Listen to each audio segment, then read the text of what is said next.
नमस्कार। दहशत की दास्तान में आज पेश है चित्रकूट और बांदा जिले का सबसे बड़ा डकैत ददुआ। ददुआ यानी शिव कुमार पटेल, एक ऐसा नाम जिसको गरीब तो अपने लिए मसीहा कहते थे, लेकिन अमीरों के लिए वह दहशत का दूसरा नाम था। ददुआ जिसके ऊपर 200 से ज़्यादा हत्याएं दर्ज थी, 400 से ऊपर के केस दर्ज थे जो कि सिर्फ पुलिस रिकॉर्ड में बताए जाते हैं। माना यह जाता है कि 70 के दशक में इससे बड़ा डकैत कोई नहीं था, शायद इसीलिए इसको दस्यु सम्राट बोलते हैं। धमक इतनी कि मध्य प्रदेश, उत्तर प्रदेश और राजस्थान तक इसकी लपेट में थे। भारत से लेकर दुनिया में हर कोई जो भी विंध्य क्षेत्र में आता था उसको ददुआ के बारे में सब कुछ पता होता था। कहते हैं कि ददुआ ने 22 साल की उम्र में जुर्म की शुरुआत की। जुर्म की शुरुआत भी वो तब जब गांव के दबंगों ने उसके पिता को बिना कपड़े के पूरे क्षेत्र में नंगा घुमाने के बाद उसकी कुल्हाड़ी से हत्या कर दी। पिता का बदला लेने के लिए उसने अपने ही गांव के जगन्नाथ को सिर में गोली मारी, और वो भी उनका पैर छूने के बाद। परिवार दहशत में था। उसने पूरे परिवार के लोगों को, 8 लोगों को एक साथ मारने के बाद अपने पिता का बदला लेने का ऐलान किया, और यह शुरुआत थी शिव कुमार पटेल के ददुआ बनने की। ददुआ जो कि तेंदू के पत्ते जिससे कि बीड़ी बनाई जाती थी उसका सबसे बड़ा व्यापारी बन गया। उसे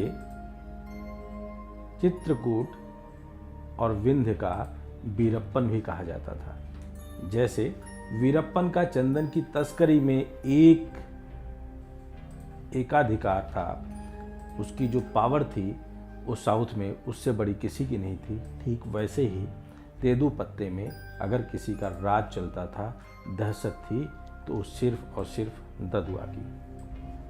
वह मसीहा था या डकैत, लेकिन राजनीतिक धुरंधर था। कोई भी सांसद, विधायक, सरपंच, नगर पंचायत या जिलाध्यक्ष उसके सामने घुटने टेकता था और उसके आशीर्वाद से सत्ता में आ जाता था।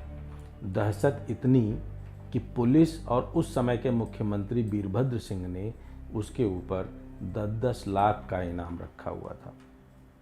लेकिन वह बेखौफ 35 साल अपना राज करता रहा। खुद तो राजनीति में नहीं आया, लेकिन भाई, बेटे, भतीजी, बहू सबको राजनीति में ले आया। किसी को सांसद, किसी को विधायक और किसी को जिला पंचायत अध्यक्ष। उसने सब कुछ दिया, और शायद गरीबों में उसकी जो धाक थी, लोगों के दिल में जो उसको लेकर के कल्पनाएं थी, उसी का रूप है जो फतेहपुर में उसके मंदिर के रूप में बनाया गया। जी हाँ, एक डकैत और उसकी माँ का मंदिर क्यों बनाया गया, ये भी सीबीआई जांच के दायरे में था कि इस मंदिर के लिए पैसा कहाँ से आया और कितना आया, यह तो कोई नहीं जानता। यह सीबीआई जानती है और वो लोग जानते हैं जिन्होंने इस मंदिर को बनाया। लेकिन यह सच है कि ददुआ की दहशत एक समय तक बरकरार थी। 2007 में उसके मरने के बाद से लेकर अब तक शायद ही कोई डकैत हो जो पाठा के जंगलों में अपना स्थान काबिज कर पाया हो। ना कोई वैसा सरदार आया, ना कोई डकैत। पाठा के जंगल, चित्रकूट और बांदा के गांव शायद इस कहानी से हमेशा जिया करते थे कि सो जा बच्चे, नहीं तो ददुआ आ जाएगा। मैं तो खैर इलाहाबाद का हूँ, लेकिन हमारे गांव में भी ददुआ की दहशत थी। पता नहीं कितने छोटे बड़े डकैतों के गिरोह उस समय सिर्फ ददुआ के नाम से सक्रिय रहे होंगे।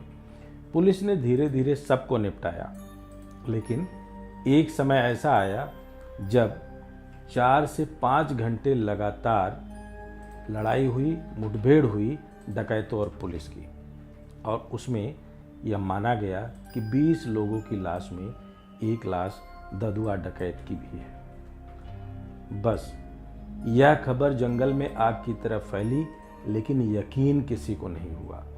यकीन इसलिए नहीं हुआ क्योंकि ददुआ को किसी ने देखा नहीं था।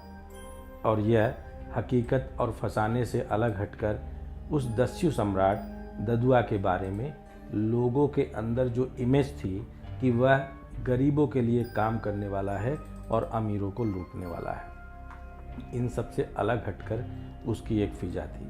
कहते हैं कि उत्तर प्रदेश के अलावा मध्य प्रदेश में यानी पाठा के जंगलों में उसकी अपनी सरकार चलती थी, अपनी सरकार, अपना राज। यह था दस्यु सम्राट दहशत का दूसरा नाम ददुआ शिव कुमार पटेल। आगे फिर हम लोग देखेंगे कि किस तरीके से अपने गैंग रेप का बदला लेने के लिए डकैत बनी उस समय की फूलन देवी, जो बाद में सांसद भी बनी।